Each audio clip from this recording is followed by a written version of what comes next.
There are two things on the business side of games that I'm really interested in, and I've managed to figure out a way to discuss them both here. We're going to talk about the games as service model and the move away from paid DLC in favor of microtransaction supported free updates. After the logo.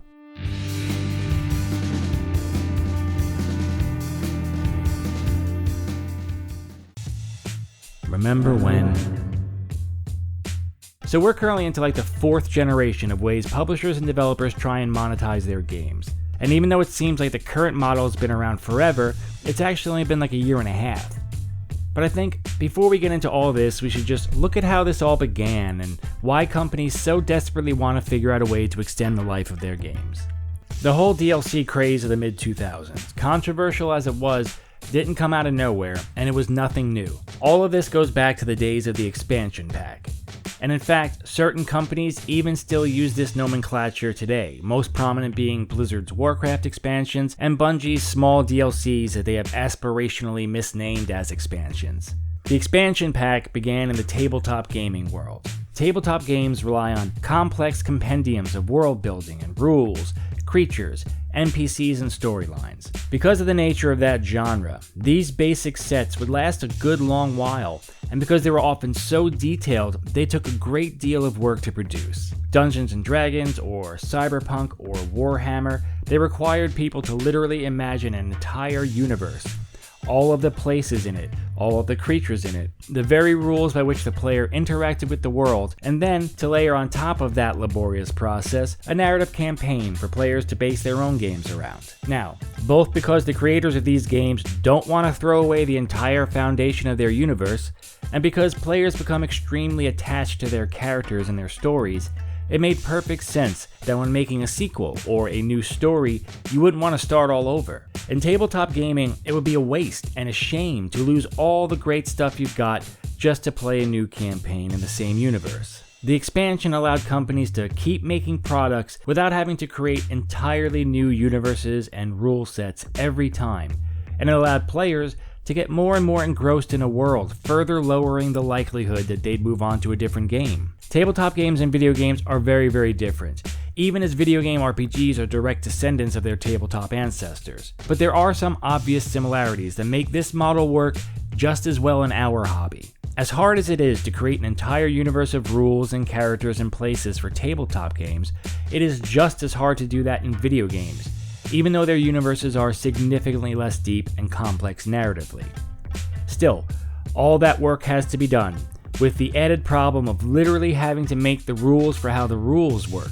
Tabletop creators had to decide that an undead had a 6% chance to infect the player with a swipe. Video game developers have to actually make that happen, in real time, and make it look cool, and add a sound effect, and compose and implement music. Making video games is immensely more time-consuming and labor-intensive than making a tabletop game.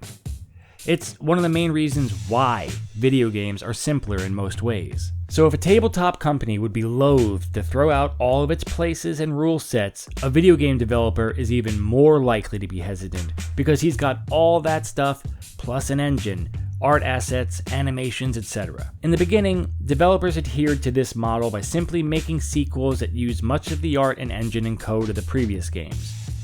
Early video game sequels were often bare-bones reskins. Think Miss Pac-Man. Miss Pac-Man is the same game with the same rules, but just a little bit better, flashier, and prettier. But as video games finally got somewhat complex and created worlds that players would want to return to, they began adopting the expansion pack model exactly as existed in the tabletop market. The early expansion packs were in RPGs like Dragon Slayer, and later in games like Baldur's Gate. Because early video game expansions had to be delivered on floppy disks, in boxes, on retail shelves at your local electronics boutique, they had to cost enough to make all the back ends economically viable. This meant that early retail expansions were meaty and substantive. Literally, significant expansions of existing games that required the base game code to run. They'd be installed and then open up new areas or entirely new scenarios within existing areas, allowing developers to deliver nearly full retail release amounts of playtime with mostly existing assets. Early expansions took less time to make, but they were still fairly lengthy development projects. This is why when I hear the term ongoing support or like a live service game thrown around these days like it's some entirely new concept made possible by the internet, it pisses me off. id kept supporting the original Wolfenstein and Doom games for years as they put out repeated expansions for the base games. Half-Life was supported for ages as Valve itself and contract studios and modders kept releasing expansions for the game. Anyway, this model was great for players and great for developers. Developers generally made a higher rate of profit on expansions because all of the basic core systems and environments were finished and they could pump out similar amounts of content in less time with less man-hours. And players got dozens of more hours of their favorite games, usually at a discount from the original. It was so great that some of the games from the 90s and early 2000s can't even be discussed without talking about their expansions. This was the golden age of DLC as far as I'm concerned. And although it wasn't downloaded, it was the same system we have now. And while the actual expansions were more expensive than DLC is nowadays, it was also far more substantial and provided better value to players. Downloaded DLC.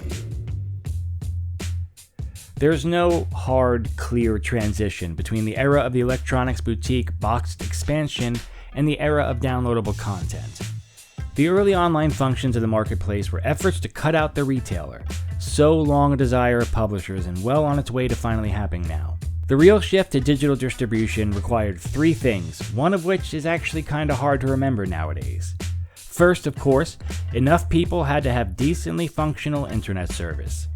Second, consoles that were able to use that feature had to be created. And finally, a safe and easy way to pay online. There was a time when your ATM card was just that, a card to be used to get cash at a very specific machine. I still remember the first ATM in my area, and my mom's refusal to use it because it was just a way to fire a teller, she said. It really wasn't that long ago. True, modern DLC required that everyone had debit cards, or credit cards, or PayPal. The Sega Dreamcast was the first console to have actual online support, but internet was still pretty shite, and the console was far ahead of its time and it failed. For PC, player-created mods distributed on BBSs filled the space that DLC fills today, with the best of them inevitably being bought by the developers and packaged as retail boxed expansions. But to truly arrive at today, we've got to talk about Microsoft. It was really the Xbox that pioneered online service as it exists today. Microsoft was first into online play in the console space, and they were first into digital distribution as well. The original Xbox Live games were the very first to start offering what we call DLC content today. These were usually small updates or additions, and were often free, but it was just dipping a toe for publishers. These early DLC efforts were proof of concept. It was with the Xbox 360 and the PS3 that the modern age of DLC exploded. One would think that publishers and developers would have used this new technology mainly to cut out the middleman and lower distribution costs, but that's not actually what happened, really. It's interesting to note that much of the early DLC wasn't large expansions. Instead, the early DLC the publishers pushed hardest was what we today call microtransactions. Skins, extra guns, single missions, horse armor. The idea here was that customers would be more likely to make many small a la carte purchases than to commit to large expansions. I can only assume that this is proven true because the amount of microtransaction style DLC has become truly depressing. But even at this time, all of the same factors that made large expansion packs economically viable remained, and players didn't yet consider DLC to be a dirty acronym. But one of the problems that developed is that because the expansion pack had also had its name changed to DLC, its value proposition was polluted by being associated with the fairly grotesque and pointless horse armor variety of DLC. This era of DLC was dominated by the map pack for multiplayer games, something that had previously been player-created mods, the classic large campaign expansions of the last era, and the new BioWare-style one decent 3-hour mini-quest for $15 variety of DLC. Where are we now? Because companies pushed so hard into DLC and provided less and less value and so clearly cut things out of games to sell it later, players inevitably got pissed off. Mass Effect's Day 1 on-disc DLC companions or missions were making players pretty cranky. Fighting games started locking finished fighters away behind downloading an unlock code, and map packs and season passes got to grotesque levels of overpriced. Call of Duty's map packs generally featured good maps, but were also outrageously overpriced for the value they delivered. This meant less and less players bought them, and what's worse, it split the player base into tiny little groups that had to be match-made together. DLC map packs were always a bad idea, but publishers just couldn't help themselves. But in the single-player game, DLCs just kept delivering less value, and the entire model started looking less and less viable. Destiny advertised expansion packs, and all that term implied to players. When people my age hear expansion pack, they have a certain expectation. Wrath of the Lich King was an expansion pack. House of Wolves was like 3 missions that took a total of 3 hours. Companies ruined the entire concept by making poor value products. Because DLC and expansion packs became such bad value for players, developers and publishers started having to sell large expansion packs differently. Which got us to the recent examples of expansion packs that were instead sold as entirely standalone games. Dishonored had good expansions. Dishonored 2 offered a huge expansion on most of the same maps, but sold it as a standalone title. Same goes for Far Cry Primal and New Dawn. There was a time when New Dawn would have been a really great expansion pack. But because companies have so ruined the term DLC and expansion and trained players to associate those words with overpriced garbage, they had to change it up and start selling expansions as entirely new games, which inevitably leads to people feeling like they didn't get their money's worth. I can't help but think this whole thing might have backfired on developers in the long run. Either way, we are where we are. Players now consider DLC and expansions, outside of a very few notable exceptions like From Software games or Horizon Zero Dawn's fantastic Frozen Wild DLC, to be garbage that they should avoid because they suspect it will be small, uninspired pieces of content that were cynically ripped out of the base game in order to have something to sell later. Companies needed a new model because they stupidly broke the old one. Going mobile. There's one other little tiny thing that's informing where we're at in our hobby. Mobile games are a tremendous, steaming pile of garbage that aren't even games. I started paying attention to the games my son had begun playing on his tablet about 6 months ago. I don't know how much you all are aware of mobile games, but let me tell you, they are shocking garbage. They are games without fail states. You don't play, you tap until the game tells you you've tapped enough and need to pay $5. They constantly add characters or skins that offer the hope of a different experience but don't deliver it. They nickel and dime to a grotesque degree. I ended up vastly relieved when my 9-year-old son became obsessed with figuring out all of Mortal Kombat 10's fatalities because I considered that much less destructive and mentally manipulative than the mobile games he'd been messing around with. I got him a Switch and I've uninstalled all the mobile games. But here's the thing. Mobile games are cunningly designed for maximum addictive psychological manipulation. They have perfected the art of the impulse buy. They've meticulously figured out the exact price point at which a customer will say, do I really want to disappoint my kid over $1.99? And the thing is, the big publishers are all in on mobile games. Bethesda just released one of the most despicable mobile games I've ever seen.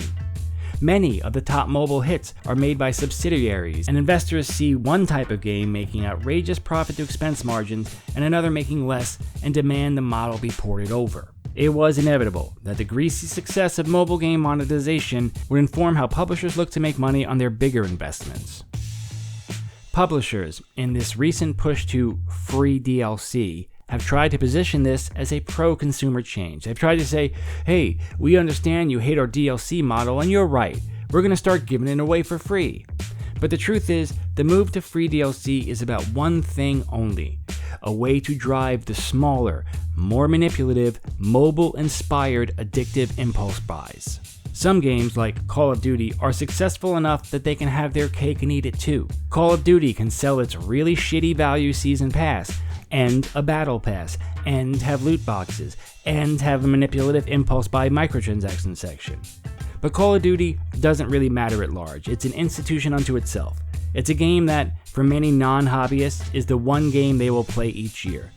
I work with a guy who only plays Call of Duty, and he calls it his game, and he buys Call of Duty and only Call of Duty every year. For the rest of the market that relies much more on appealing to us, to hobbyist gamers, they can't have both. They consistently delivered such bad value in DLC that they had to start releasing expansions as standalone releases. They weren't making a huge margin anymore, and customers weren't going to stand for both. So here we are in the present. It's important to note that the games that have tried to market free DLC have all been live service games.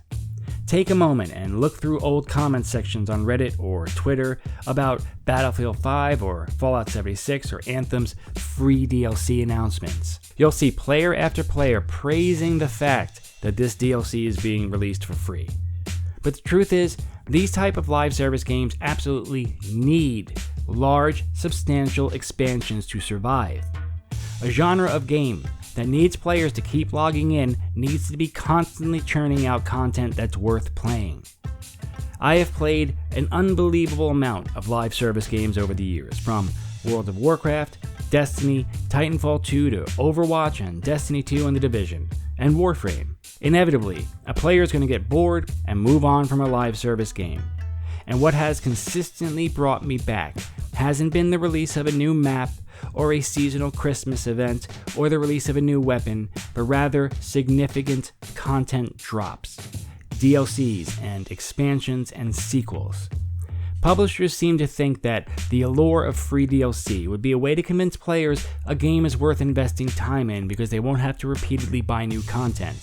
But the truth is, I have played very, very little of Destiny 2 this year because the content offered in the annual pass has been disappointing and small. And that's what Bungie could deliver for $30. What do you think they could reasonably deliver for $0? So what exactly has this free DLC turned out to be? Are companies delivering expansions for free? Of course not. Let's look at a few of the big games that started this new model and see what players are actually getting for their $0. There's only one game that has actually delivered substantial content for free, and it's an entirely unique situation. There's no free lunch. Fallout 76's free DLC model is constantly trotted out whenever anyone complains about Bethesda selling outfits and settlement items that were pulled directly out of Fallout 4. Someone will say, sure, it sucks that a bunch of the cool outfits and items were cut from the game and sold as microtransactions, but hey, the DLC is all free.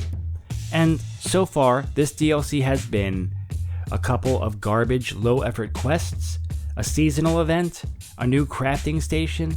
This free DLC is stuff that nobody in the world would have paid for anyway. What could Bethesda have charged for 2 new crafting tables, 2 new quests, and a seasonal world event? $5? Maybe? This is the kind of content that games have always delivered as free updates. It's not what players have come to expect from the word DLC. They are adding a couple of dungeons that almost certainly were either pulled from the base game or weren't finished because BGS figured they could release half a game and release the other half later as free DLC. It's possible that the September DLC will be substantial, but that is only because the game is such a disaster that they know they need to provide substantial value if they have any hope of winning players back. Think of it this way. Devs now have a ready-made excuse to players that complain about the size and substance of the DLC they release. Well, it's free. You get what you pay for. What does Anthem's free DLC look like so far? Before we look at that, let's recall that as good as Mass Effect's DLC quality was, its quantity and price were some of the very worst examples of the old model. But even though the value wasn't very good, the quality of the DLC and the obvious work that went into it was substantial. Lair of the Shadow Broker is listed on almost every listicle of the best DLC ever. But be that as it may, what has Anthem's amazing free DLC turned out to be so far? The ability to replay story missions in a harder difficulty, with absolutely no changes beyond enemies having their health and damage tuned up, a couple of terrible timed open world events, and a shockingly few new items in the cash shop. Anthem is touting as DLC the eventual implementation of Cataclysms, which would be the only high-level endgame content. The free DLC being touted here is stuff that normally would be included in a finished game. It's the stuff that either should have been in a completed game at launch, or is normal free update stuff. No game has ever charged for seasonal events. That's not player value, that's something publishers do to get you back into the game. A week of increased outlaw spawns and public events isn't DLC. It's just supporting a game that depends on a few whales buying cosmetic items. Battlefield 5's free DLC is a few maps. It's certainly cheaper than Battlefield 1's map packs, but you also get way less content, less maps, less modes. Its free DLC is literally the rest of the campaign. The free DLC that is being released is the other half of unfinished games, or seasonal events that have always been free in online persistent worlds. WoW didn't charge for its Christmas events. That kind of shit was included in your subscription and the cost of the expansions. Companies are not giving away free DLC. They are delivering free updates, the kind of updates that have always been free. Or in the very worst cases, they're delivering the rest of the game that was held back at launch so they'd have something to release and call free DLC. What this era of free DLC actually means is the end of expansions, period. There are no more expansion packs in these games. Instead, there are standalone titles like New Dawn that are overpriced for their value, or garbage tiny updates and fixes that have always been free. Publishers have figured out a way to charge players for the kind of free updates that developers have always provided for games they're supporting. New Dawn is just a really great example. I'm not going to ever review it because it isn't really worth it, but Far Cry New Dawn is not a standalone game. It is an almost perfect example of what old-time expansion packs used to provide. It reuses the map from the base game, it adds a few new cutscenes, reskins some weapons, and slightly shakes up the progression. For $25, it would have been a spectacularly good value DLC expansion pack. At $40 as a kind of new standalone game, it's a bad value because it doesn't feel like $40 worth of new stuff. And the really depressing thing is this. Fallout 76 and Anthem have promised free DLC. This means they cannot charge for an expansion going forward. But both of those games desperately need huge, expensive to produce, massive DLC expansions to save the game. I think it's possible that Anthem could be saved as a game, but not if it has to produce a tremendous 25-hour DLC campaign and not be able to charge $30 for it. The era of free DLC all but assures that games like Anthem and Fallout 76 will never get the significant and large improvements they need. They already promised customers they won't be charging for DLC, and yet the games absolutely need improvements so large it would be impossible to justify not charging for them. And instead, the free DLC we've actually seen has been absolute garbage outside of certain games like Warframe that have delivered massive new expansions for free because their business model depends on it. What we get is companies giving us what they have always given us for free. Updates to maintain live games, but they decided to start calling these updates DLC. And what we used to consider expansions are now being sold at a premium as standalone games.